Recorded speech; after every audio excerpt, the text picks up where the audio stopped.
Olá, sejam todos muito bem-vindos a mais um episódio do podcast Fala Go. O podcast Fala Go é um oferecimento da Copego, Cooperativa dos Ginecologistas e Obstetras do Estado do Ceará, desde 1991, cuidando do seu cooperado.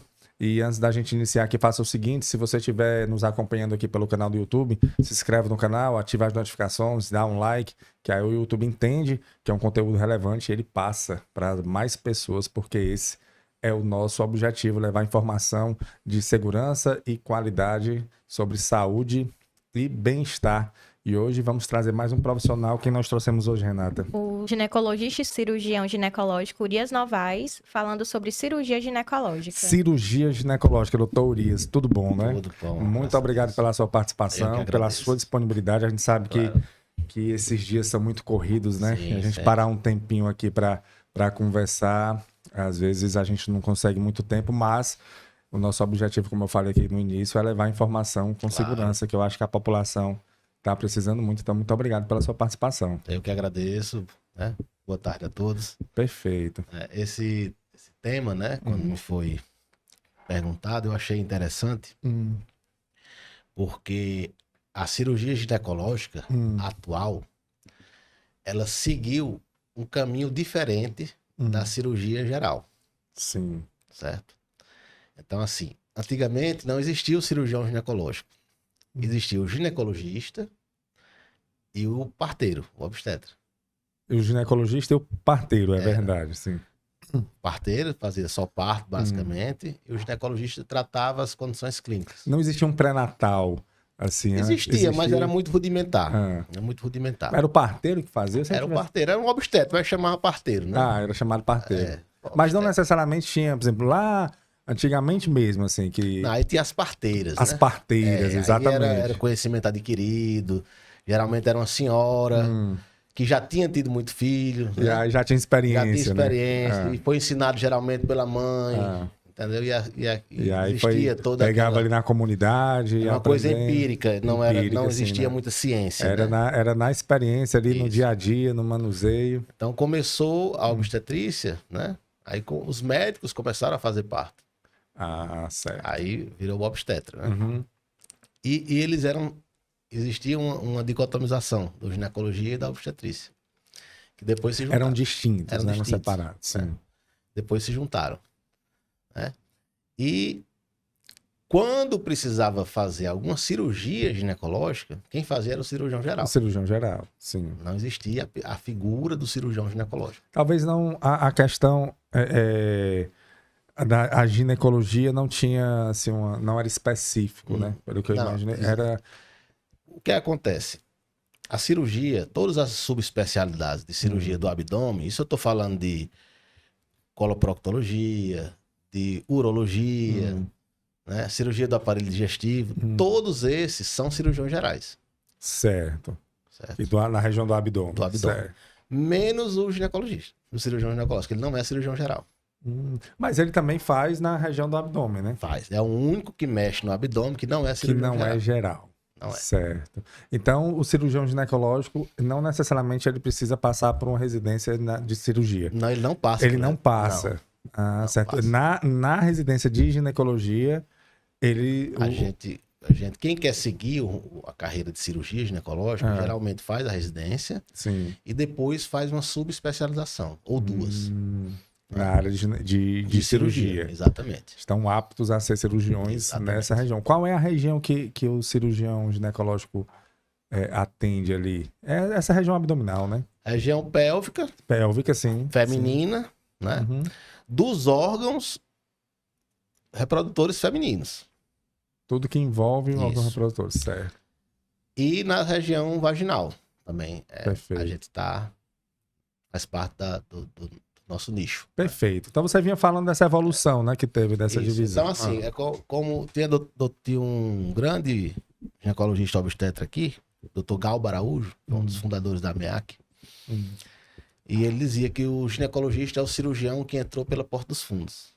O ginecologista é o cirurgião que entrou pela porta dos fundos. Porque ele não é cirurgião. Nós fazemos cirurgia, mas cirurgiões nós não somos. A gente entra e faz bem feito. Sim. Porque conhece, né? Mais do que assim, não tirando, claro, o o mérito do cirurgião, mas na área de ginecologia vocês conhecem. A muito ginecologia bem. obstetrícia, ela é muito ampla. Sim. Ela tem uma infinidade. A prova é os seus podcasts aqui. Tem um Sim. monte de gente falando de muita coisa. Isso, é verdade. Então, hoje em dia, a residência são 3 anos. Você faz 3 anos. E aí ou você fica no geralzão, tem muita gente que fica, e tem gente que faz uma subespecialização, direciona. Então, tem gente que vai para a saúde reprodutiva, tem gente que vai para as patologias do trato genital inferior, tem gente que vai para ultrassonografia, tudo isso faz parte da residência de ginecologia. Sim. Tem gente que vai para sexualidade, reprodução humana e também cirurgia. Cirurgia. É uma delas. Muitos, é muito É muita vasto. A coisa. gente fala, gravidez de risco, né? Que aí Medicina fetal. medicina fetal. tudo São, isso. são só, como você falou, só dos episódios que nós tivemos aqui, vão inúmeras temas na área de ginecologia. Tudo, e aí a parte de endocrinologia ginecológica, tem tudo. Ginecologia da infância e da adolescência. Isso, a gente conversou aqui com Ginecologia da mulher pós-menopausa. Isso. Tem tudo isso aí. Tudo isso são pequenos nichos de especialização que as pessoas escolhem. E um deles, a cirurgia. E um deles, a cirurgia. Perfeito. Então houve essa... Não só, eu venho observando, doutor Urias, não só com a ginecologia, mas com tudo. Parece que está como a tecnologia está avançando muito, e na área da medicina, isso não fica de fora, né? A tecnologia também entra na área da saúde, e ela acaba que é como se os profissionais tivessem cada um indo para um nicho específico, para mesmo ele tendo um conhecimento geral, mas eles vão para um específico, como você falou, porque tem demanda para todos os lados, né? E você tem que ir, não tem mais essa opção de você não ir. Obviamente, você não pode se esquecer do resto. Por exemplo, se uma mulher chega no meu consultório, eu tenho que entender um pouco de diabetes, eu tenho que entender um pouco de hipertensão. Claro. E eu tenho que saber fazer uma ausculta básica, não precisa ser nada muito elaborado. Mas o básico eu tenho que ser, que isso é a integratividade da medicina. Integratividade, isso. Mas não poder, por mais especialista aqui. que a gente seja, a gente não pode esquecer a integratividade. Sim. A mulher, ela é um ser humano. Sim. Tá com um problema ali ginecológico ou obstétrico, mas ela é um ser humano. Tentando em todo um contexto, né? Se ela diz que tá com uma dor de cabeça, eu não posso menosprezar essa dor de cabeça. Claro. Ah, não é meu. Vai. Não, calma aí. Vamos devagarzinho. Você não vai tratar. Tratar. Mas você tem que saber o básico, pelo menos para conduzir. Oi, a gente participou do último congresso que teve agora. Foi o 7º congresso, né, de ginecologia e obstetrícia da Sossego, né, que lá. E a gente conversou com alguns profissionais que estavam lá, e alguns deles falaram eu achei interessante isso, que o ginecologista, ele é o gestor da mulher, né, assim, ele é o gestor da saúde. Isso. Porque ele, com o conhecimento geral que ele tem, ele vai mais ou menos organizando ali ele faz equipe, a triagem. Ele faz a triagem. Exatamente. E aí até mesmo a equipe que vai trabalhar, dependendo do caso que a mulher esteja, né, da situação, da patologia, ele coordena, isso, né? Porque ele vai dizendo, ó, você tá assim, tem que procurar o profissional X, procurar tal. Então acredito que muita gente chegue... Ó, só para você ter ideia, quase 90% dos diagnósticos de doenças de tireoide são dados pelos ginecologistas. Quantos por cento? Quase 90%. 90%. Olha aí. De tireoide das mulheres. São o diagnóstico. E não é da área de ginecologia, né? Também, porque a parte endocrinológica claro, é verdade. É verdade. Aí, apesar de... Embora não seja específico porque aí seria um endocrinologista. Então, quando a gente solicita os exames de rastreio, de triagem, a ultrassonografia, e dá algum problema, a gente encaminha para o endocrinologista. Ou cirurgião de cabeça e pescoço. É o gestor Mas da mulher mesmo. A maioria dos diagnósticos de doença da tireoide é dado por ginecologistas. Olha aí. Não é o endocrinologista. Não vai lá, eu queria que o senhor examinasse minha tireoide. Ninguém vai. Chega e ou um clínico, ou alguém que encaminhou. Então você deve receber muitas pacientes indicadas, né? Indicadas, sim. Porque tem a demanda livre, muitos colegas mandam pra gente, né? Mandam. O pessoal que faz, por exemplo, a patologia do trato genital inferior, que é a prevenção de rotina, as doenças do colo do útero e tal. Quando ela descobre algum caso cirúrgico que elas não fazem, encaminha para o colega. Né? Para mim ou para outro colega. Perfeito. E aí, quais são? A gente vai falar aqui sobre cirurgia ginecológica. Pronto. Quais são as cirurgias que a gente tem? Porque eu sei que, inclusive, foi até aqui a gente conversando, uma obstetra falou, Crasso, as pessoas às vezes esquecem, mas o parto, né, quando é cesárea, é uma cirurgia. É uma cirurgia. Né? E Não aí, é ginecológica. não é ginecológica, né? Mas é É uma cirurgia obstétrica. obstetra. Pronto. Obstétrica. E aí, então, em relação ao parto, seria as cirurgias. Vamos entender, assim, ó, né? vamos Como entender. funciona. A cirurgia ginecológica, justamente, ela começou por causa da cesárea. Cesariana. Entendeu? Então, o que é que se havia? Se havia parto normal, às vezes o parto fórceps, aquela coisa muito primitiva. E com o surgimento das novas técnicas cirúrgicas, com o advento da cesariana, Sim, eu não sei se você sabe, a cesariana é a cirurgia que salva mais vida no mundo. sim. Não sabia que salvava mais vidas É no a mundo. cirurgia que salva mais vidas no mundo. Hum. Considerado mais do que a apendicectomia, mais do que... Eu imagino que salva mesmo. Quando você opera uma cesariana, você salva 2 vidas. É verdade. Verdade. Então tem 2 ali. Tem 2. É uma cirurgia que vale Isso. por 2. Então começou com a cesariana. Então o obstetra fazia a cesariana. Né? O parteiro, ele aprendeu a fazer cesariana. Eventualmente, ele precisava, durante aquela cesariana, fazer uma esterectomia. Tirar o útero, porque estava sangrando, o útero não contraía, tinha uma hemorragia pós-parto. Então, a cirurgia ginecológica propriamente dita, feita pelo ginecologista, começou aí. Antigamente, quem fazia era o cirurgião geral. Sim. Então, começou aí e foi evoluindo. Foi evoluindo primeiro para a cirurgia de via abdominal, né? Velho corte na barriga. Uhum. Né?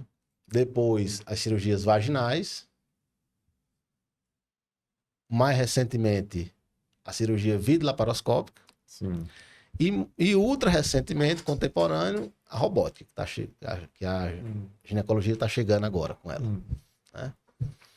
E passou primeiro pela cirurgia abdominal, e a principal, que se faz com mais rotina, são as cirurgias envolvendo miomas, né? Ou esterectomia ou miomectomia.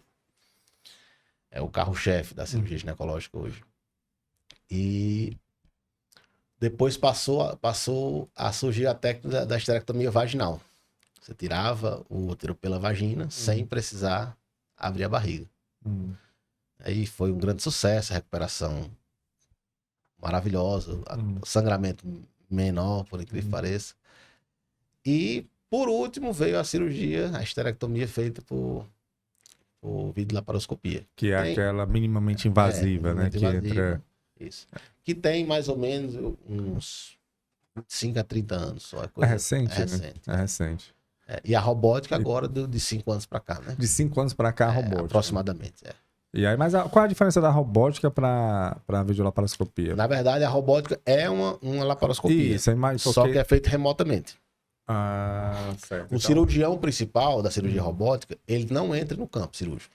Ele fica de fora. Ele pode estar em outro hospital, pode estar em outro Teoricamente local, ou não. pode, mas geralmente aqui, no mesmo aqui é no mesmo hospital. Ele só não está no campo, só não está no campo cirúrgico, esterilizado. Ele está aqui do lado, numa posição ergonômica, sentadinho, Sim. fazendo o procedimento dele e o robô executando. Entendeu? Então ele fica em um ambiente Isso. como se fosse um videogame. Videogame. E aí ele vai vendo Isso. o vídeo, Isso. todo o ambiente. Ele tem uma ali. visão, ele tem um binóculo, Ah. tem uma visão tridimensional, Ele coloca um binóculo. coloca e fica aqui sentadinho e manipulando aqui, dando joystick, né? Aham, sim. As pinças, manipulando os braços do robô. E é o robô que que é uma executa. máquina que executa. Isso. Rapaz, depois eu vou entrar mais em detalhes nessa aí, que isso aí eu fiquei curioso, mas pra gente seguir uma sequência, doutor Urias, então, em si, assim, o início da cirurgia ginecológica veio através da obstetrícia, né? Veio através da obstetrícia. Da cesárea. Entenda, eu vou só fazer uma ratificação. Sim. A cirurgia ginecológica feita por ginecologista. Claro, sim, porque antes era um Antes o cirurgião fazia. Entendi, sim, sim. Então começou a investir nisso. Pronto. E aí, começaram a fazer cirurgias cortando ali o abdômen e tal. Primeiro as incisões eram medianas, né? Aquelas incisões Perfeito. gigantes, né? Depois foi diminuindo, não, faz só a infraumbilical, né? E quais são as cirurgias que são feitas dessa forma, abrindo o abdômen, né? Assim. Pronto. Hoje em dia, ou os úteros muito grandes, realmente não dá para fazer por vídeo, Sim. por questão de você não ter acesso. Então essa evolução, na realidade, ela foi deixando de ter algumas cirurgias que antes tinham, foi substituindo. Antigamente todas, o exemplo, toda esterectomia era feita pela via abdominal. Toda, 100%. Sim. Só existia isso. Aí agora... Aí depois passou também a fazer pela via vaginal. E aí depois... E agora o vídeo. Pronto. Hoje em dia, pelo menos na saúde privada, não existe justificativa para você fazer uma esterectomia que não seja por vídeo. Não existe justificativo para abrir a barriga da mulher, nem pela vagina, tudo pode ser. Pela vagina ainda vai. Ainda vai. Mas assim... Devido ao tamanho, né? Se você tiver o acesso e a habilidade para executar o ato cirúrgico pela via laparoscópica, não tem como. Aí. Então. Gravidez ectópica, que é alguma outra cirurgia de urgência feita pelo ginecologista, né? Hoje em dia é quase que proscrito você fazer uma cirurgia de gravidez ectópica por via aberta. A gravidez ectópica eu lembro, é a gravidez que não está dentro do útero. Essa, qualquer lugar fora do útero. Fora do útero. É o Dr. Lucas, que a gente conversou aqui com ele, ele falou, então... Lucas, excelente cirurgião. Dá para fazer é por videolaparoscopia. É para fazer por videolaparoscopia. Olha aí. Só então, assim. Na realidade, você falou aí, eu imaginei que fosse os tipos de cirurgia, mas não. É uma evolução. É a mesma, sendo de técnicas diferentes. É uma evolução, perfeito. Então, quais são as cirurgias hoje que podem ser... As principais cirurgias ginecológicas. Carro-chefe, liderando. Esterectomia. Esterectomia é a retirada do útero. Certo. Que aí pode ser feito por via abdominal, em úteros muito grandes. Pela via vaginal, em úteros menores, às vezes com prolapso, que não compensa você fazer por vídeo. Sim. O útero tá para fora, você tem que corrigir outras coisas. Sim. E a por via laparoscópica. Que é menos invasivo, sangra menos. Consegue tirar? Consegue. Sabe que o útero fosse algo mais grande, você consegue, você tira geralmente se tira pela vagina. Sim. E tem um aparelho chamado morcelador. Que é um tubo um tubo rotatório de aproximadamente 12 milímetros. E ele vai girando e fatiando. Você fatia esse útero dentro da barriga e vai tirando os pedacinhos pelo buraquinho do trocado.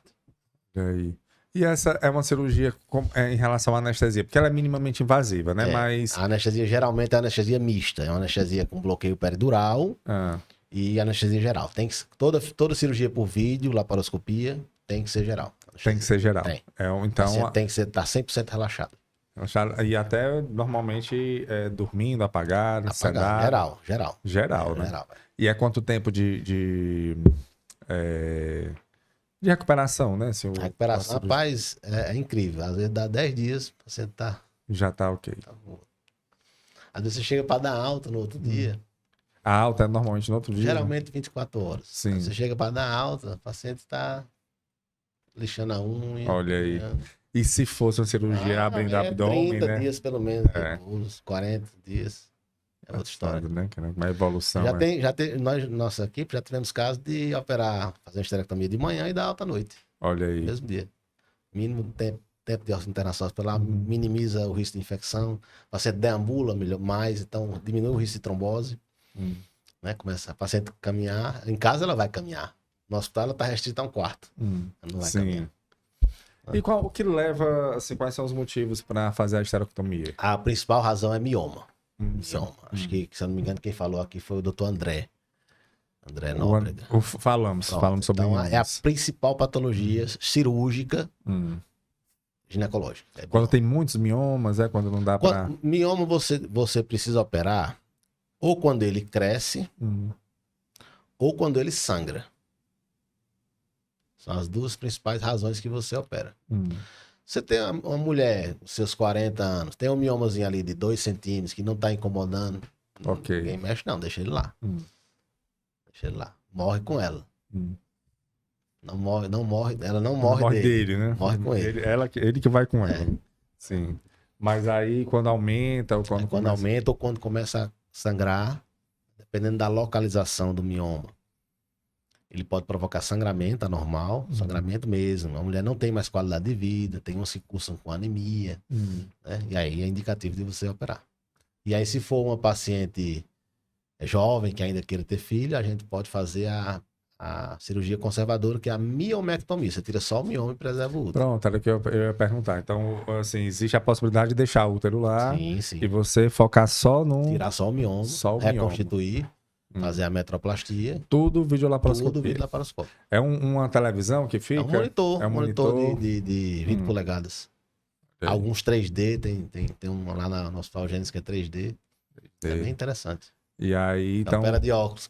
óculos 3D e você vai vendo aqui virtual, de forma virtual. E aí você vai, tira, já faz tudo, a sutura por ali, tudo por ali. É mais ou menos quanto tempo a cirurgia dessa? Aí depende do grau da patologia, né? Por exemplo, no meu grupo de cirurgiões, de amigos, a gente já fez esterectomias por vídeo de 30 minutos e já fizemos de 4 horas. 4 horas. Então não tem como dizer assim nenhuma média, né? Porque é bem... A média, pronto, a média tem. A média é 1 hora e 40. 1h40, mais ou menos, entre 1 hora e 2 horas. Grosso, né? Perfeito. Aí quando tem endometriose, aí já é mais 500. Né? Aí...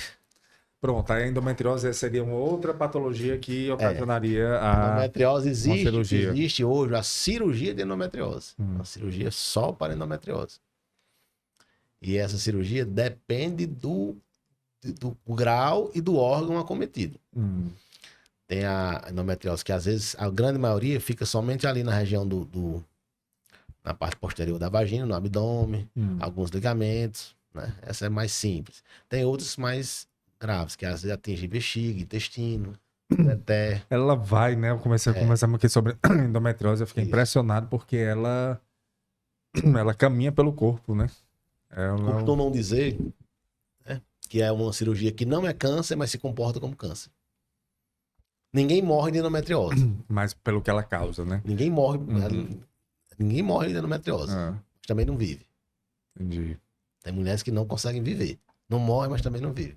E causa muita queda da qualidade de vida. Dor e... A infertilidade, né? Infertilidade.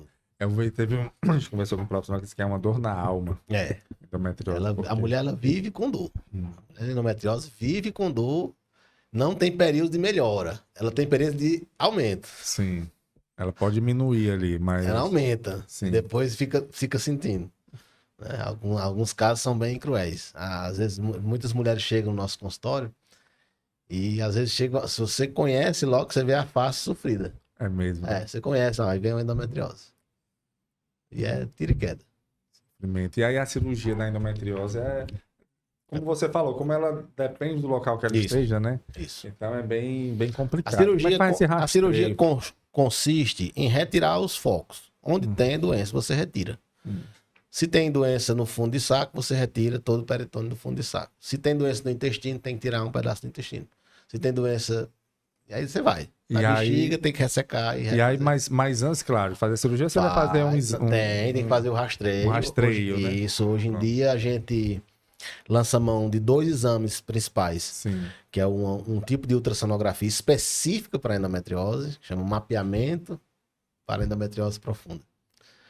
Que tem que ter um profissional muito bem habilitado, porque nós, cirurgiões, nós entramos no campo cirúrgico confiando na imagem.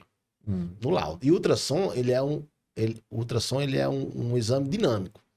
Ele não é um exame estático. Diferente de um raio-x, que qualquer médico pode olhar um raio-x e dizer. Sim. O ultrassom não, ele depende do examinador. Então, profissional bem gabaritado, treinado. Para interpretar. Ele vai dizer onde tem a doença. Você tem doença aqui. Aí você já entra preparado. Se tiver no intestino, você tem que entrar com uma equipe multidisciplinar, chamar um coloproctologista. Se tiver acometimento de ureter, tem que entrar um urologista também. É uma equipe. É uma equipe, E aí esse profissional, ele passa para você esse mapeamento, o rastreio, o laudo. De onde tem. E onde tem. E aí o cirurgião vai lá e já sabe exatamente. Já sabe, é como já se fosse o mapa para ele seguir, né? Isso. Ali são as E orientações. aí, se é mal feito, Se esse rastreio for mal feito, a gente entra lá e tem uma surpresa. Aí não tem, né? Não, dificulta a nossa vida, né? Com Você certeza. tá lá preparado para uma coisa e a outra. É você dizer, imagine você. É como se você colocar no o Google Maps aqui ou no Waze, né? Ó, vá para tal canto e ele dá um lugar errado. Mandar um lugar E o errado. outro exame também que a gente lança mão, que é muito bom também, depende também de boa interpretação do radiologista, que é a ressonância magnética. Ressonância magnética. Tem colegas médicos aqui, radiologistas, que são meio que especialistas em ressonância para endometriose. Para endometriose. Os caras descrevem lesões de milímetros, ó, lesão de tantos milímetros em tal canto, e você vai lá e tá mesmo. E aí você recebe esse... O laudo e a imagem, né? E aí, dependendo disso, é que você vai dizer qual tipo de cirurgia, como vai ser, né? E aí prepara a paciente. Se tiver lesão intestinal, tem que ter um preparo intestinal, né? Previamente, para poder ser abordado a região.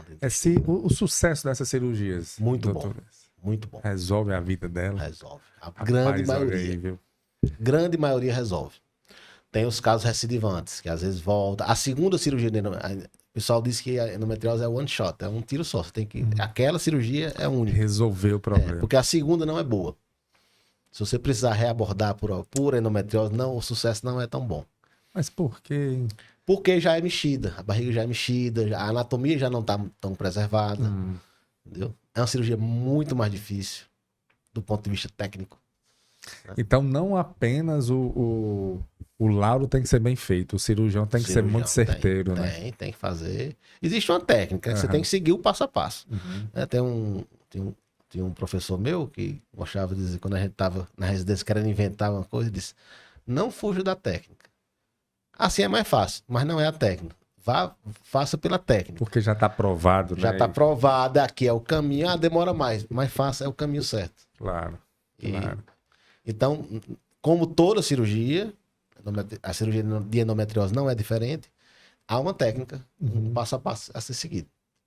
Você começa de um jeito e tem sempre que começar daquele jeito e vai evoluindo. Quando você sai da técnica, ocorre mais falhas, o risco de lesões e tudo. Pode dar problema. Pode dar problema. Então, tudo por videolaparoscopia você consegue fazer ali a cirurgia também. Então, endometriose é uma... Endometriose, para você ter ideia, para endometriose, só a laparoscopia. Eu imagino. Você não faz cirurgia aberta. Porque como é que você vai abrir e ficar procurando ali, você né? não faz, a cirurgia aberta não mostrou bons resultados da endometriose. A cirurgia é padrão ouro, é a vida laparoscópica. Você tira um pedacinho do órgão, que está afetado? Onde tiver lesão. A endometriose é uma lesão. É uma lesão. É uma lesão, é um tecido do endométrio que está fora do... Parece o câncer mesmo, né? Se comporta como câncer. Parece assim, porque se você é uma protuberância, é como se fosse São focos, nódulos que eles podem... Que inflamam no período menstrual, né, na mulher, no ciclo, ele inflama e aquilo vai causando fibrose e vai grudando as estruturas uma na outra. E o que é grudado, que não desliza, provoca dor. E às vezes é perto de nervo, aí provoca muito dor. Eita. E aí vocês entram lá e tiram esse foco. Preservando o órgão acometido. Normal. Né? E quando você tá vendo lá, fiquei curioso com isso, você tá vendo aqui no óculos e tal, ou na TV, você consegue distinguir o que não é do organismo e o que é? Consegue. Você consegue. Não apenas pelo laudo, né? O laudo diz aonde está. Onde né? está. E onde você vai. Onde você vai. Aqui, ó, a lesão descrita é essa aqui. Você e aí o cirurgião tem que ter essa expertise para saber diferenciar ali. E aí você vai lá e vai tirando. O importante é você conhecer a anatomia. Anatomia, com certeza. Né? Para você saber a anatomia patológica, você tem que saber a anatomia fisiológica, a normal, né? E aí você vai... Hoje em dia, eu tenho um filho meu que faz medicina, hoje em dia eu dedico para ele, olha filho, um dos grandes arrependimentos que eu tive na minha formação de acadêmico, não ter estudado mais anatomia. Porque lá a anatomia na minha época era menosprezada, era uma prova de decorar, de marcar, e ninguém dava muito valor. Hoje em dia eu sinto falta. E porque é como você falou muito bem, né? Se você entender a anatomia fisiológica, você vai entender. Na faculdade eu estudei anatomia para passar. Hoje em dia eu estudo para aprender. Estuda para aprender. Hoje você tem que estar... E todo tempo se renovando, né? Isso. Não tem como... E aí, depois da endometriose, a gente tem... Qual é a outra cirurgia que poderia ser As patologias de ovário, né? feita? Os cistos benignos. Sim, aí deixar bem claro. Nós, ginecologistas, nós não fazemos a parte de câncer. Sim. Nós não fazemos. Justamente porque a gente não tem a formação de cirurgião geral. Quem faz é o cirurgião oncológico. Então, por exemplo, um câncer no colo do útero Não é mais do ginecologista. não é ginecologista. Não é. Então Tem seria cirurgião um oncológico. oncológico. É. Cirurgião oncológico que Isso. vai lá... Inclusive, tem uns especializados em câncer ginecológico. Câncer ginecológico. Tem muitos aí. Mas acredito que a mulher, antes de ir para o cirurgião Não, quem dá o oncológico, diagnóstico é o é o ginecologista. ginecologista, exatamente. O ginecologista dá o diagnóstico, uma vez constatando, o ginecologista dá o diagnóstico clínico, ele dá o diagnóstico laboratorial, e uma vez constatando, ele encaminha para o colega cirurgião oncológico para fazer a cirurgia. Pronto. E ainda com certeza ficar acompanhando, Isso. né? Ele vai ficar nesse processo. Quando ela recebe a alta dele lá e Alta volta. lá, já volta. pra gente. Existe todo um Isso. acompanhamento. É o gestor, né? Da mulher. É o gestor da saúde. E aí, certo. Aí tem os cistos no ovário também, que você consegue fazer por cirurgia. Consegue. Antigamente, como eu disse, tinha que abrir a Abrir, barriga, né? Abrir. E aí tirava Ah, aquelas massas ou cistos. Hoje em dia faz tudo por vídeo. Tudo você por vai vídeo. lá e tira. É o ovário micropolicístico que chama? Não é isso, ovário não. micropolicístico é outra coisa. É que o é? cisto de ovário. Cisto de Qual a ovário. diferença entre os dois? Micropolicístico, o nome já diz, são pequenos cistos, bem pequenos, difusos, né? Já não estão nem considerando doença, é uma condição que algumas mulheres têm. Né? O cisto não, é uma patologia. Um cisto, um caroço de água, por assim dizer. Que não é câncer, né? Que Não é câncer. É. A partir do momento que é câncer, aí já não é mais. Já, mano. Aí pronto, foi diagnosticado aqui como um cisto no ovário, Isso. então você vai lá e tira também por lá. Isso. Eu acho que é mais simples essa, né? É mais simples, a cirurgia é mais simples. Acho que é mais simples, porque a gente não tinha falado ainda aqui de uma maneira mais efetiva. As patologias ovarianas cirúrgicas, né? A grande maioria é cisto. Os mais prevalentes é o teratoma, que é um tumor de células embrionárias. A criança já nasce com cisto, aí ele se desenvolve. Aí tem o cistadenoma seroso, o cistadenoma mucinoso, são os principais. Né? São tipos, geralmente são de líquidos. O teratoma não, o cisto dermoide, ele tem estruturas, pode ter cabelo, pode ter dente, osso, é um tumor de células tronco, então tudo pode se desenvolver. É bem interessante. Aí, eu não entendi isso aí. Aparece lá como se fosse um dente. Parece uma massa heterogênea na imagem. Isso no ovário da mulher. paciente. Aí quando você vai tira, investigar. Você abre, né? Geralmente a gente abre a peça para ver, né? Característica. Aí tem. Mas será que mais é dela ou foi, será Não, a gravidez que ela teve? Não, é do cisto, é da doença. Então ela trouxe ele, é dela mesmo. E aí é um cabelo. Pode ter muito cabelo. Cabelo, dente, osso, Isso pele. Aí. Rapaz, pois tá aí. Que eu não sabia. São os tumores de células germinativas. Entendeu? No momento que ela tava evoluindo ali. Ela tava se formando na barriga da mãe dela já. Aí colocou ali uma falhazinha ali rápida e aí deu.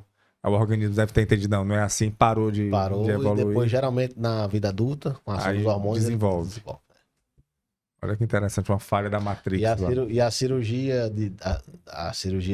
das patologias ovarianas, também a gente que é cirurgião ginecológico, ela sempre deve ser conservadora, ou seja, você sempre deve tentar preservar o órgão.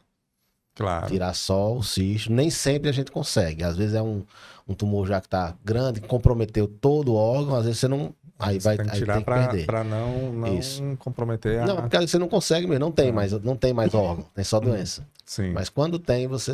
sobrou só um pedacinho, deixa esse pedacinho, ele vai ter uma função em algum momento. Entendi. Que não seja de óvulo, de produção de óvulos, mas de produção hormonal. O ovário, ele tem duas funções, né? Ele tem a função endócrina, né? E a função reprodutiva. São duas funções que ele tem. Ele produz óvulos e produz hormônios. Sim. E aí, quanto mais você puder deixar ali, claro. Quanto mais você deixar...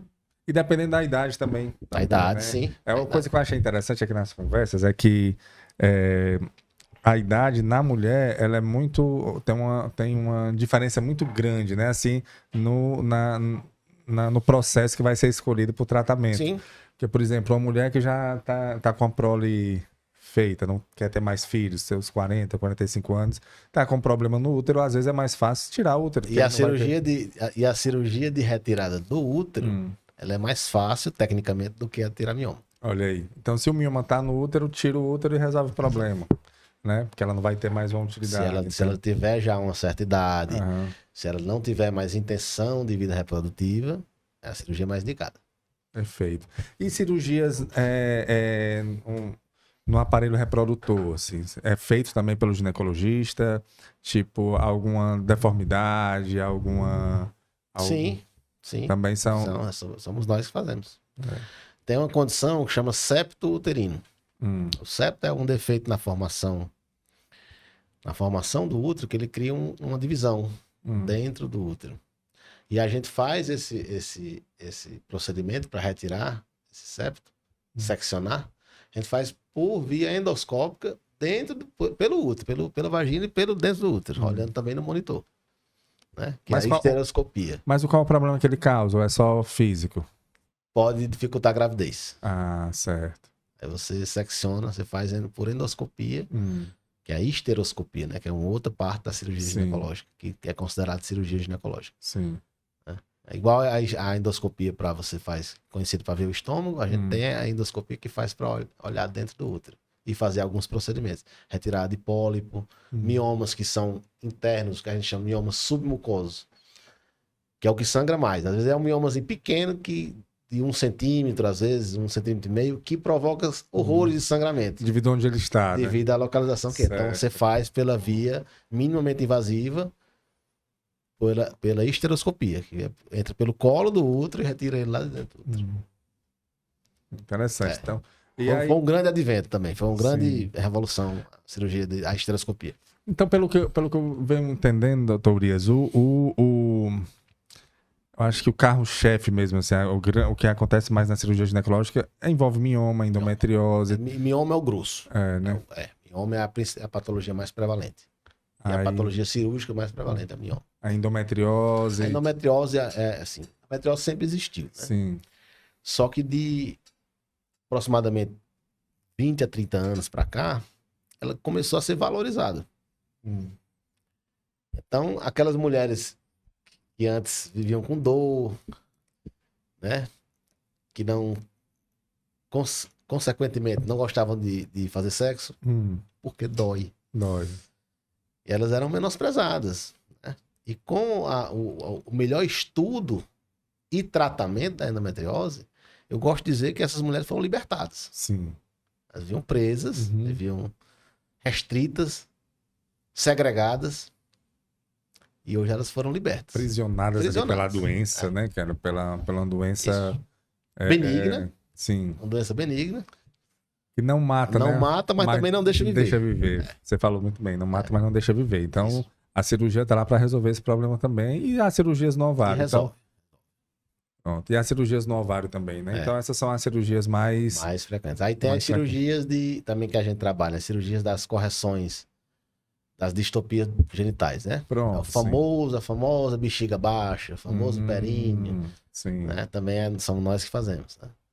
A mulher, com o passar da idade, há uma diminuição do colágeno e as estruturas pélvicas tendem a mudar de posição, por conta da lei da gravidade. Sim. Né? Existem procedimentos cirúrgicos para recuperar e colocar tudo no lugar. E também é uma área que a gente atua também, que é na correção da incontinência urinária feminina. A masculina não. A feminina, que é a incontinência de esforço. É típico da mulher também. Aquela que quando vai fazer espirrar, levantar um peso. Não consegue segurar. Ela urina sem sentir, né? Nem que ela não consiga. Ela faz sem sentir. E aí existe uma cirurgia para isso também. Cirurgia para isso. E várias técnicas diferentes. E aí é pela vagina? Tem pela vagina e tem pelo abdômen, tem os dois. Videolaparoscopia também. Tem por videolaparoscopia também. A mais comum é por via vaginal. É uma cirurgia super simples, você faz em 15 minutos. Olha aí. É rápido. Então pós-operatório também deve ser... Tranquilíssimo. Nos Estados Unidos, o nome da cirurgia é sling. Sling transobturatório. Nos Estados Unidos, lá tem muito... Os médicos lá usam muito óxido nitroso, né? Então eles fazem cirurgia de sling lá com óxido nitroso e anestesia local, faz no Olha aí. consultório. Como se fosse um dentista. É, Como se fosse- você recupera e vai pra casa. Olha aí. Aqui não, aqui é mandatório você internar. Mas é super tranquilo, assim, resolve. Perfeito. Então, na Aí, gente... o bom da cirurgia ginecológica Ah, é que elas são extremamente resolutivas. eu imagino aqui, tudo isso aí que a gente conversou atrapalha muito a vida da mulher, né? E resolve. Imagina, isso aí que a gente falou agora de você urinar ali, né, sem saber. Poxa, isso aí é... Mulher- Ela não vai morrer, né? Mas também é uma vida muito limitada. Você tem que ficar ali todo tempo se preocupando com isso. E aí, em 15 minutinhos, você vai lá e resolve. E eu gosto de dizer assim, ó, por exemplo, mioma, né? Você não tem relatos, pelo menos na literatura médica recente, de uma mulher que morreu do mioma. Ah, Tem. Mas antigamente morria. Morria porque ela sangrava até morrer. sangrava. Sangrava Verdade. até morrer. Quando a cirurgia não era desenvolvida. Isso nós estamos falando de Uhum. começo do século XX, final do século XIX. Sim. As mulheres morriam sangrando. Porque não tinha acesso à cirurgia. Hemorragia, né? Hemorragia. Então, são cirurgias realmente muito de qualidade de vida para a mulher. Elas né? são muito resolutivas, é uma coisa muito gratificante. Uhum. E mais gratificante ainda, que as nossas clientes, elas ficam muito satisfeitas e gratas. Eu imagino. Então, minha vida melhorou, eu não tinha mais saúde, agora eu tenho. Eu imagino. E É muito gratificante isso pra gente. o impacto psicológico que isso causa na vida dela. Totalmente. Eu imagino isso, né? Totalmente. É de gratidão mesmo. Mas agora, eu queria saber, antes da gente finalizar, eu não poderia deixar de saber que eu fiquei curioso em relação àquela cirurgia robótica, né? Você disse que tá de uns 5 anos para cá. Mas de uns 5 anos para cá, a nível mundial ou a nível... Não, aqui em Fortaleza. Então, assim, é relativamente novo, né? Relativamente novo. Nem todos os profissionais Não, tem trabalham com pouquíssimos isso. profissionais que fazem aqui. E aí é uma cirurgia, acredito, que não precisa, não apenas tem que ter um conhecimento técnico, né? Ou seja, o profissional, o ginecologista, claro que ele precisa saber, mas também precisa ter um aparato tecnológico Tem lá, que né? ter o robô, né? O robô, pois Aqui é, em a Fortaleza máquina. tem 2. 2. Público ou em rede particular? Não, só privado. Só no privado. E aí é um robô mesmo, robô. é um braço, Com vários braços. vários tem um braços. software. Olha aí. Você monta o robô, o médico vai lá montar. Sim. A montagem é semelhante à videolaparoscopia convencional. Né? Tem os braços do robô, você coloca dentro dos furinhos, que são os trocáteres, a câmera também. E aí o cirurgião opera de fora. O auxiliar não, ele fica lá em campo cirúrgico, para ajustar os braços, ajustar alguma coisa, limpar uma ótica que tenha sujado, Sim. né? E o cirurgião, O cirurgião de fora, nesse paramento. com óculos. É um visor. Um visor, tipo um microscópio, assim, ele tipo... coloca Certo. na cirurgia. E aí vai manuseando aqui. Manuseando, sim. Qual é, assim... O benefício. Na realidade, não sei se vai ser uma pergunta muito... se é uma pergunta... me perdoe se é uma pergunta ignorante, mas qual a diferença dessa cirurgia para da videolaparoscopia, já que é o mesmo procedimento, mais ou menos, né? A grande diferença é na flexibilidade das pinças. A pinça do robô, ela faz movimento de 180 graus. Ela tá aqui, a pinça, ela faz isso. E a mão, mano? Ela é uma mão, é uma mãozinha que tá ali dentro. 180 graus. Tudo, isso. E vai para Não frente, 300... para trás, e vira. Certo. Né? Então, a habilidade de você acessar estruturas nobres fica mais fácil e mais seguro. Essa é a grande vantagem. Porque o robô, por exemplo, ele não treme, né? Ele não tem Não. perigo de fazer algum movimento errado. é isso? Tem, mas é o cirurgião que dá o comando. Mas é isso que eu tô dizendo. Qual seria a diferença se o cirurgião está lá fazendo manuseio? Na videolaparoscopia convencional, a pinça é rígida.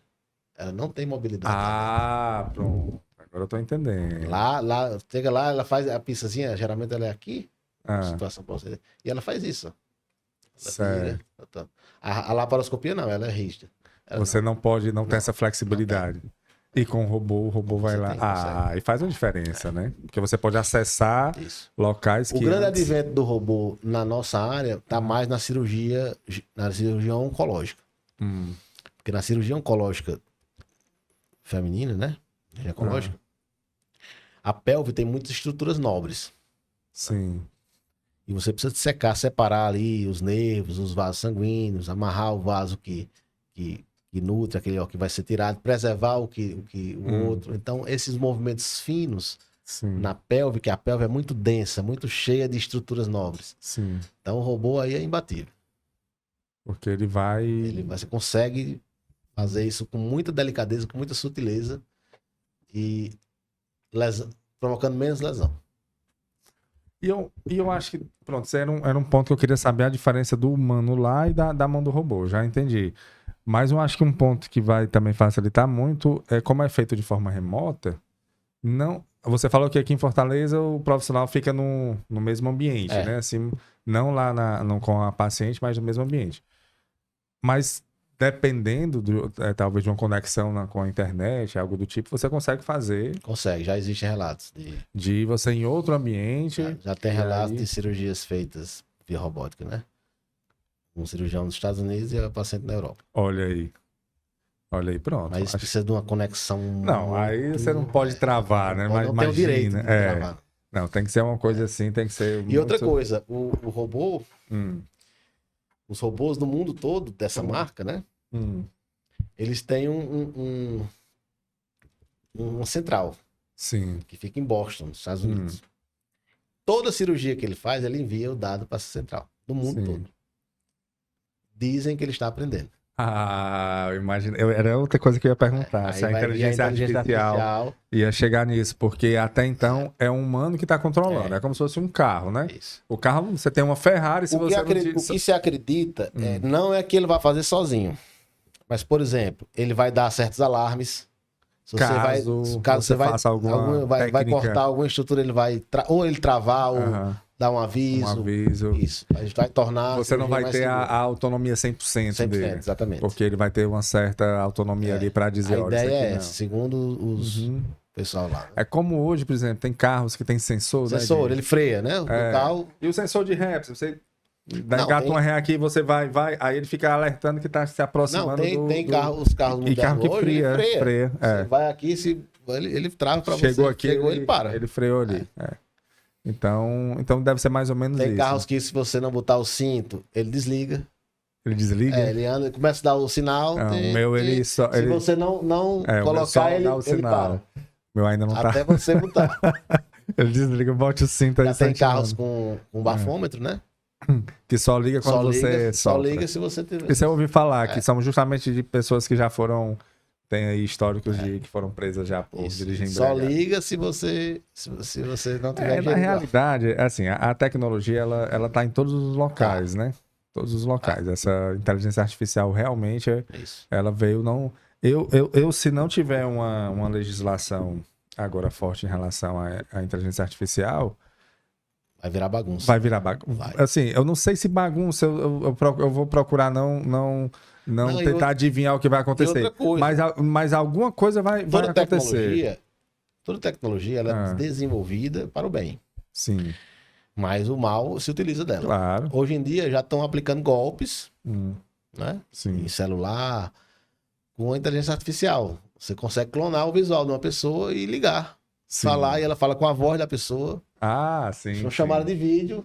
O bandido faz uma chamada de vídeo com a sua esposa, parecendo com você.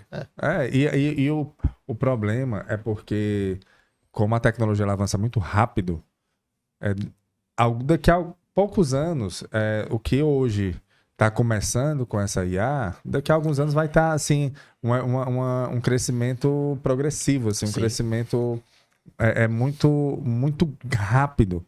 Você não fica, por exemplo, esse chat GPT, ele é uma coisa absurda, cara. Assim, é um negócio que hoje eu vi uma reportagem, você colocar um PDF, que ele está aceitando PDF agora, da Constituição, ele entende tudo ali, e aí ele age como um advogado. sabe? mesmo. Ele age como advogado. Aconteceu isso, o que fazer. Ele diz tudo, o que tem que ser feito. Então, realmente eu não sei se tem o seu lado bom e, como você falou, o lado... Ela é sempre desenvolvida para o bem. Quando se desenvolve uma tecnologia, qualquer que seja, ela é sempre para o bem. Agora, o mal tá ali e se utiliza dela. E se utiliza. Você fica um pouco temeroso, né? Eu tenho um certo temor disso. Porque a gente que vivenciou essa era analógica ainda, né? A gente viveu numa época analógica. Estamos nos adaptando a esse meio digital, né? A gente viu tudo isso acontecer, né? Só que as pessoas que estão nascendo agora, elas não têm mais ou menos assim a nossa... o conhecimento que a gente teve de mundo sem isso, né? Eu sou justamente da geração que pegou a transição. A gente... Eu sou da geração 100% analógica, que se transformou na geração 100% digital. Sim. Então a gente tem esse conhecimento. Tem até quem nasceu até a década de 90, que cresceu ali sem essas tecnologias, ainda tem essa... 90 já tinha. Mas não era tanto quanto hoje. Porque em 2010 foi quando começou o smartphone. Isso. Porque o que é que tinha antes? Tinha televisão, internet... Vamos falar antes dessas coisas, da geração do CD. Sim. Eu sou da época do que era LP. Sim. E o cassete. Sim. Né? Aí surgiu o CD, aí acabou o LP, né? Acabou. Aí agora... Aí surgiram as plataformas digitais, as tocadoras de música. Então o CD também acabou. E aí, para a indústria, para aquele consumidor que gosta da parte física, lançaram de novo os LPs. Os LPs, voltaram, aí estão fabricando novas vitrolas, né? Com agulha de diamante. Né? É o vintage que é a coisa mas já tem hoje. Não é. Foi 20, não é mais 20, agora é fabricante mesmo, de coisa moderna, agulha de diamante, não sei o que, é uma tecnologia danada. Porque para ficar o físico, não tinha mais físico. Não tinha mais. Não tinha mais, o CD se acabou. Acabou muita coisa. Dizem que o celular matou muita coisa, né? O celular matou o despertador, o celular matou o rádio, né? Assim, o aparelho de rádio ali, a própria televisão. Assim, tem muita coisa hoje. A agenda física, né? Que você tinha ali, que você escrevia, você vai... Antigamente eu sabia os telefones das pessoas. Não, ninguém é que sabe hoje. Não sei dos meus filhos. E acredite, não é a primeira pessoa que fala isso aqui, não. As pessoas não estão... Tem um filósofo aí, só para finalizar essa nossa fugida aqui do assunto, mas tem um filósofo que ele disse, eu não lembro o nome dele, mas que ele fala que o ser humano só existe por causa da memória, né? Porque ele lembra das coisas, né? Ele lembra o que aconteceu, então ele consegue formar uma história daquilo dali e ter um futuro. Porque só tem um futuro quem tem um passado. Então ele vai nessa linha de que você existe pelo aquilo que você lembra. Só que o que está acontecendo, o que a tecnologia está fazendo com a gente? Ela está fazendo a gente esquecer tudo das coisas. A gente não memoriza mais nada. A gente não tem mais... A nossa memória ela é muito rápida ali, momentânea, né? A gente não tem mais aquela coisa que a gente tinha de só pra você memorizar. E aí o que é que ele finaliza? Ele diz que se não memoriza, vai chegar um momento que vai acabar. Então... Sem falar das doenças. Já tem uma doença, já foi descrita, se não me engano, na Europa, pela Sociedade de Pediatria, que é a síndrome da idiotização da tela. As crianças, na tela, elas ficam idiotizadas. E se tornam adultos idiotas. E é verdade. Criança que você fala com ela, ela não responde. Fulaninho, não responde. Isso é uma doença. Gerada pela tecnologia. E teve um estudo aí em 2018, o pessoal que analisa o QI das gerações, né? Não sei se você viu. Pela primeira vez na história, a geração que está vindo está com QI menor do que a geração que vai. Porque o normal é a geração sempre superar, né? E a mesma coisa está acontecendo no financeiro, né? Sempre geração pós-geração, os filhos tinham uma qualidade financeira melhor que os pais. E agora, pela primeira vez, inverteu. Os pais estão... Os filhos não conseguem. É, Por rapaz, conta tempos sombrios aí que Vamos a gente esperar tem, pra a ver, gente né? tem que se preparar. A gente tem que se preparar aí. Mas, enfim. Mas na medicina, essa questão da robótica, apesar de Não, tem muita coisa pra melhorar ainda. para Vai- melhorar, eu acho que vai levando para o lado bom, vai melhorar. Agora, a gente já está se caminhando para o final aqui, doutor Urias, mas eu queria saber em relação ao serviço, que a gente falou aqui de vários tipos de cirurgia, né? E no serviço público, essas cirurgias as pessoas conseguem fazer Conseguem, mas com muita restrição. restrição? Aqui em por quê? Fortaleza, só nos grandes centros que você tem. Maternidade Escola, Hum.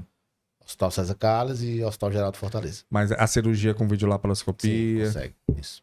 então só nesses três ambientes? Só nesses três E praticamente. interior do Ceará não Aí tem também. Tem alguns hospitais. Alguns, né? É. Mas não é a regra. Geralmente são serviços vinculados ao ensino. Ah, certo, porque você está ali já ensinando É isso. novos profissionais e Isso. aproveita para Isso. ajudar a população. A fila de endometriose do SUS aqui em Fortaleza dá para 3 anos. Aí, meu amigo, não dá para você. Mas eu conversei aqui com uma profissional que veio aqui também, ela relatou um fato também de demora, né, no SUS. Eu queria muito conversar, viu, Renata? A gente até tinha falado sobre isso. De um gestor público, para eu entender algumas coisas. Por que Sim. por que uma fila dessa é tão grande, né? É por falta de profissional, é por falta de equipamento, é por falta de... não para, claro, não para criticar, nem causar briga, nem nada. É para entender mesmo, né? Assim, para ajudar a população. Pega isso aí que você citou e tira um pouquinho de cada. Né? É. Então, assim, porque você ter 3 anos para uma fila para cirurgia de endometriose e no serviço privado você vai lá, a gente faz. Ele faz. Nem todo mundo tem condições, né, de pagar um serviço privado. Aí a pobre mulher vai lá Pobre mulher que só. e sofre Aí só- 3 anos aí para poder ter um atendimento. São 3 anos perdidos na vida, né? Então, acredito que os gestores, eles... Teve um médico que a gente conversou aqui, ele falou você falou da cirurgia em 3D, né? Tela 3D e tal. Ele falou também. E aí eu perguntei se no SUS tinha, disse que não, no SUS não tem esse equipamento. Aí eu fico pensando, mas uma Aqui televisão... só tem carro de vidro laparoscopia 3D, aqui só tem um. E é de um médico. Olha aí. É dele, ele comprou pra ele. Pra ele fazer. E realmente, eu acredito que faça uma diferença na hora, Muito, né? eu usei Imagina um dia, eu Ah. tive a sorte Ah, de usar, né? Cedeu lá no dia, só tinha ele, era uma urgência que eu fui fazer, um cisto de ovário torcido, era uma urgência. só aí você tinha- fez lá. Aí eu usei, rapaz, é uma maravilha. Olha aí. Diminui em 50% do tempo de cirurgia. Olha aí, rapaz, para um profissional, para paciente, para tudo. E acredito que até a segurança, né, de você Tudo, fazer, porque tudo, você tudo, fica tudo. 3D, você vê tudo. uma imagem. Você tem que se adaptar, no começo você fica meio tonto, aí depois você Mas se depois que se adapta. adapta, segue. É. E aí acredito que o sistema público poderia investir nisso, né? Eu tinha que investir pelo menos em zerar a fila. Já Em era. zerar a Depois- Pois Depois vai. vamos, pois vamos. Mas eu acho que com equipamento, assim, eu acho que você, com profissionais e equipamento, Você tem que juntar consegue... 3 coisas. Ah, Tem que juntar o equipamento, sim, a mão de obra qualificada e a verba. pronto. A verba para isso, né? Pra isso. Para ter o equipamento e para ter a mão de obra. Isso. Pronto. Que é uma coisinha chamada organização, né? Porque acredito que existe uma verba aí para... Existe. Né? Existe verbas para então, você se organizar. Mas é por isso que eu queria, porque a gente é muito fácil a gente pegar e falar mal, né? A gente falar mal do Muito serviço, fácil. falar muito mal fácil. do SUS, falar mal do serviço. prático. Você falar mal é Falar prático. mal. Então, eu não queria ir nessa linha de ficar criticando e só criticando. Não, eu queria entender, eu queria até ajudar, não sei, mas... Assim, a ideia é falar que nem os oficiais, né? Do exército, né? O tenente chega pro capitão, capitão, tá vazando ali uns... Eu não quero problema, eu quero a solução. Solução. Traga a solução Exatamente. que eu mando fazer. É a solução. Então, não é aqui falar e criticar e que é ruim. Que, não, até porque a gente tem que entender que a gente faz parte do sistema também, né? A gente faz parte do processo. A gente contribui. Mesmo com quem não a gente usa, contribui. Né? contribui. A gente faz parte de Tem todo... procedimentos que só são feitos no SUS. Sim. Por exemplo, transplante. Os transplantes no Brasil todo. É SUS, Só né? SUS. Olha aí. Não tem. Não tem particular. Não tem particular. Eu Olha quero aí. fazer, vou pagar um transplante. Não. E diga-se de passagem, é muito bem feito, né? Assim, Muito bem feito. O Brasil é um país que bem dizer, modelo Sim. nessa região. Só a única dificuldade em relação a transplante no Brasil é a captação de órgãos. Que as pessoas não são doadoras. Não são A grande maioria doadores. não é Aí doador. fica complicado, Fica claro. complicado. Se não tem doador, Mas fica em complicado. termos do ponto de vista técnico, Da logística, né? Tudo é perfeito. Já em São Paulo já estão usando drones. Olha aí, Pra pra levar entrega órgão. do... Olha aí. Você capta um órgão no hospital, bota no dronezinho, vai levar e entrega lá no outro, quando vai ser feita Olha aí. a colocação no Pronto. paciente. O SUS, ele realmente ele é um modelo de saúde muito, assim, que ganha muito em outros países. Porém, acredito que a organização precise ter ali um olhar diferenciado para a coisa Sim. poder andar, né? Pra coisa poder andar. E é isso que eu queria entender dos gestores, queria conversar aqui como realmente um leigo. Quando você for ter essa conversa, você me avisa que eu quero assistir. Pronto, eu quero conversar, não é criticar e mas reclamar. Conversar aí, o que é que... Né? Porque eu venho conversando aqui, você vai sentindo a dor. Por exemplo, quando você fala assim, filho da endometriose, 3 anos, você pensa. E a gente conversou aqui, né, que a mulher não morre de endometriose, mas ela não vive. É. Poxa, você ter ali um número significativo Só pra você de ter pessoas... ideia, eu trabalho, né? Eu trabalho no SUS também, Sim. no servidor público. E no meu privado eu opero endometriose. Eu opero vídeo laparoscopia. No setor público, onde eu trabalho, que eu trabalho com cirurgia ginecológica, eu não opero nem vídeo, nem opero endometriose. Aí. Mas por quê? Não tem material, não tem. Ah, não tem material. Olha aí. Não, Renata, vamos falando aqui com a Renata. A Renata é a produtora do podcast, para a gente conversar com um profissional, gestor, depois, né? Se você quiser, eu dou até nomes. Pronto, muito boas. a gente vai.